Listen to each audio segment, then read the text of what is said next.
I paid him a $100 deposit to wait in line for me for 8 hours, and he took my deposit and then he flipped my spot for a profit of $300. So I think I'm entitled to half of that. Wait. This is a thing? People waiting in line? Yeah. Getting paid to wait in line. I didn't know. What was he waiting in line for?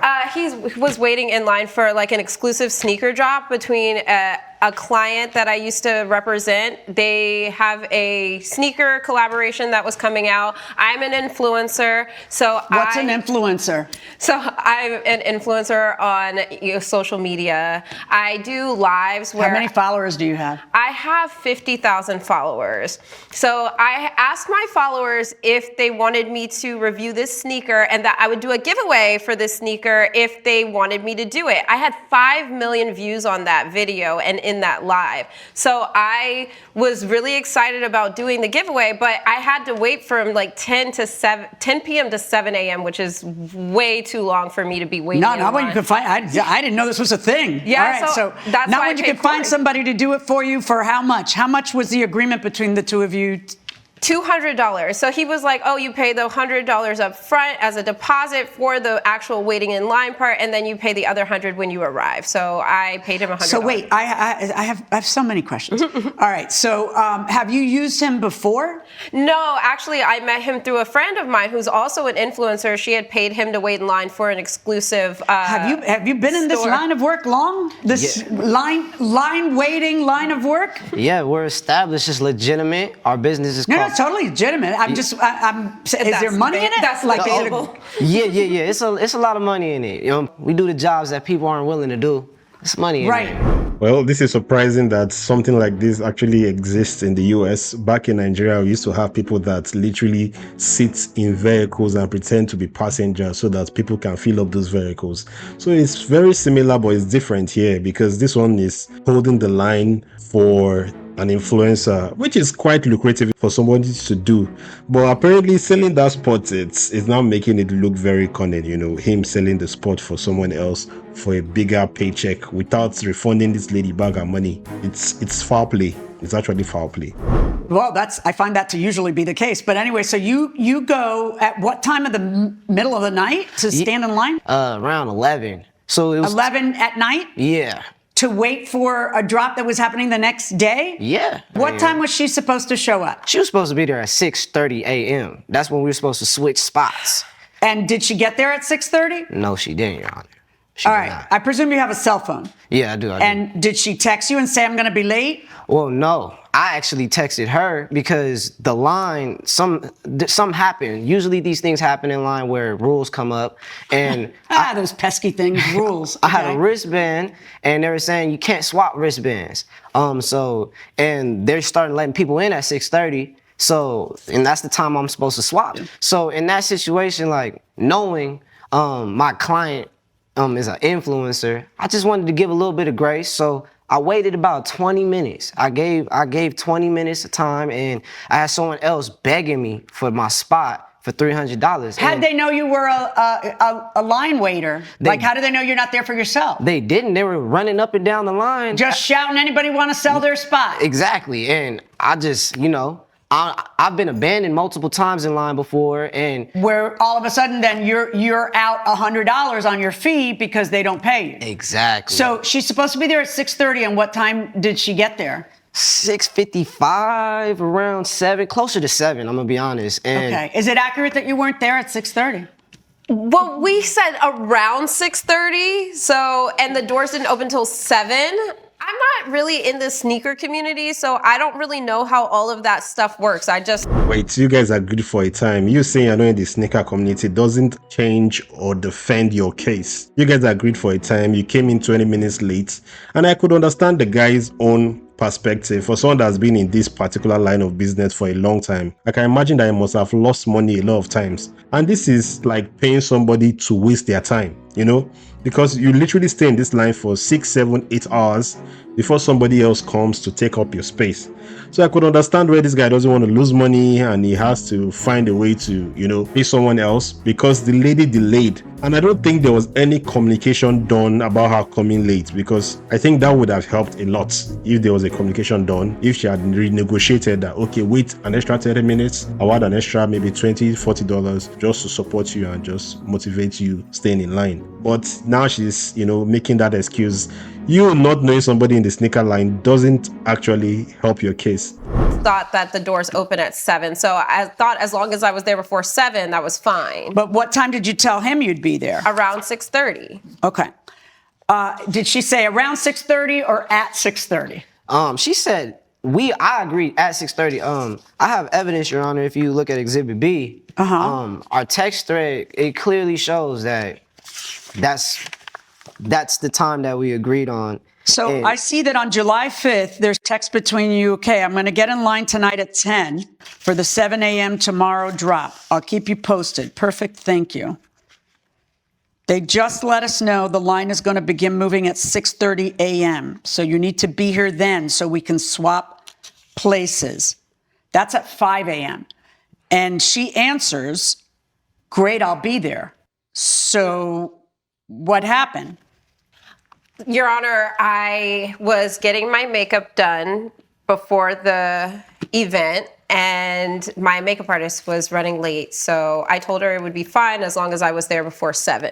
Did you say any of that to him at 5 in the morning when the rules were changing? And Well, he didn't say the rules were changing. no, he did. He said they just let us know. At 5 in the morning, he texts you and says, they just let us know the line is going to begin moving at 6:30. So you need to be here then so we can swap places. Great, I'll be there, is your answer, right?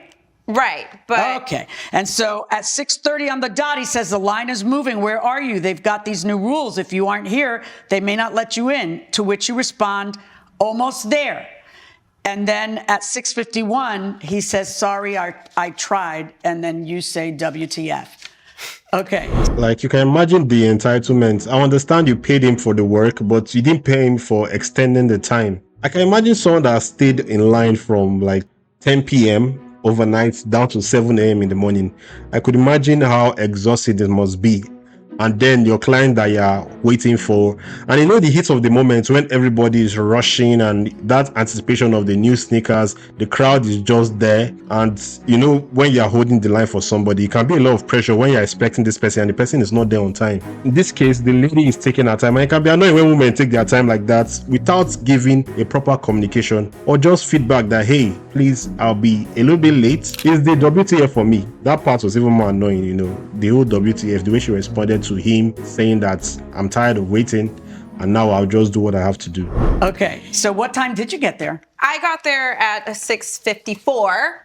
Somebody was running up and down trying to get a spot. That somebody offered you how much? They offered me $300. So right now you got her 100 and they're 300. Right. So you made 400. Exactly. She wants her $100 back because she doesn't think you should have sold your spot. And then on top of that, she wants half of your bounty on the selling of the spot. And that to me just doesn't make any sense. Because yeah, to me it doesn't make sense too. It doesn't really make sense. He can refund you the $100, but he's not accountable to give you any other thing apart from the $100 that you guys agreed in the first place, because he agreed on the $100 with you, stayed in the line, he made more money in the line from someone else. Well, it's not your profit, it is his profit, and it's his time. You didn't spend on that time, you didn't need him. That's why he actually had to think twice and just act at the moment. I waited. I spent the time out there in the cold with the crazy people, agitation, people asking me questions. You still turned a profit. Hold on. Go ahead. Me standing in that line, I already put the time in. Right, So but that the time in, and if she had done everything right, you should be getting $200. Exactly. But instead of that, you got $400. I tried. I gave some grace. I did. I gave grace. Usually He did give grace. He gave you 20-minute window, and you still weren't there. And you're saying things like, I'm almost there. I'm almost there. Instead of, listen, I'm not going to get there till 7. But listen, in Exhibit A, you can see, Your Honor, that the deposit is for a spot hold, not a spot sold. Yes, I got it. Okay. However, I can also see, based on your text, that you're supposed to be there at 6:30, and you know it. You know it. You know that at 5 o'clock. I didn't So know. your makeup artist is late, and God forbid the makeup not be perfect. So you want to wait for your makeup artist. but perhaps you should have had the makeup artist meet you in the line if that was going to put you half an hour late. You want me to find that he breached. The only way you get a penny back is if he breached. You understand that, right? Right. Right. Yeah, not even the first 100. For you to get it back, he has to have breached the contract. So tell me what he did to breach the contract when he gave you 20 minutes after the time you're supposed to be there, and you're still not there, and you're not honest about it and saying, I'm going to get there. I'm going to get there at 7. You're still saying, almost there, almost there. And he's got like a window of what to sell it before he ends up eating $100 because you don't show up there, and you might not pay him the other 100 because he can't give you his wristband. When she hired you, what time did she say she'd be there? She said she'd be there. She said she'd be there 7. Like 6:37-ish. That's where we were playing. So when she says ish, she was right. Yeah. That's what you. And then you text her at 5 and you tell her, hey, the rules of the game have changed. These people have changed the rules. They're starting to move the line at 6:30. And it's not that she misses that notice. She catches that notice and says, okay, great, I'll be there. And if you check out Exhibit B, that's them letting me know about the change. I did my due diligence. I made sure that I studied the company, what they were doing, how they execute their rules. They sent me this text message to let me know. And so the company's saying, good morning. Thank you so much for your dedication. We know you're excited about the drop. To keep things orderly and efficient, the line will begin moving at 6:30 a.m. So as soon as you got that, you texted her to tell her. And she says, I'll be there. And then she's not there. She's there 20 minutes after that. And honestly, if she was super... And furthermore, the notice says, have your wristband ready to scan. After wristbands are scanned, they are non-transferable. You cannot give your wristband or your spot in line to anyone else. Wait, before she talks and tries to defend herself, this guy literally had this message and he communicated it in a summarized form to this lady. But I believe that even if he has explained to her and told her that this whole thing is going to be this strict and it's not transferable, she might still have the lead and still come there before 7, like just some minutes before 7, before she got there. But then she acknowledging his message when he said 6:30 already shows that she was very much aware that rules have changed and she needed to be there 6:30. But she didn't ask any more questions for clarity. She just said she'll be there and she didn't make it on time. My own issue here is not even the fact that she is in court asking for her money. My issue here is the fact that she's asking for even the money he made, the extra profit he made on this whole bargain and this whole selling the line. That's my issue here. I don't think she should be that greedy and she should just be after getting her deposit because that's what she paid for initially. So how am I supposed to know that there's wristbands, they're scanning? I'm just thinking he's in line. I didn't know that he was. Well, if you're 5 half an people hour in late, line. and the line is moving, what is he supposed to do? I don't know, like stall, talk to the people, say, hey, I'm actually holding this. I don't know that you can't like switch spots with people and stuff like that. I just wanted him to wait in line for me. His exact phrase to you was, they just let us know the line is going to begin moving at 6. That was an hour and a half. I'm sorry. Did I breathe and give you the impression I was done?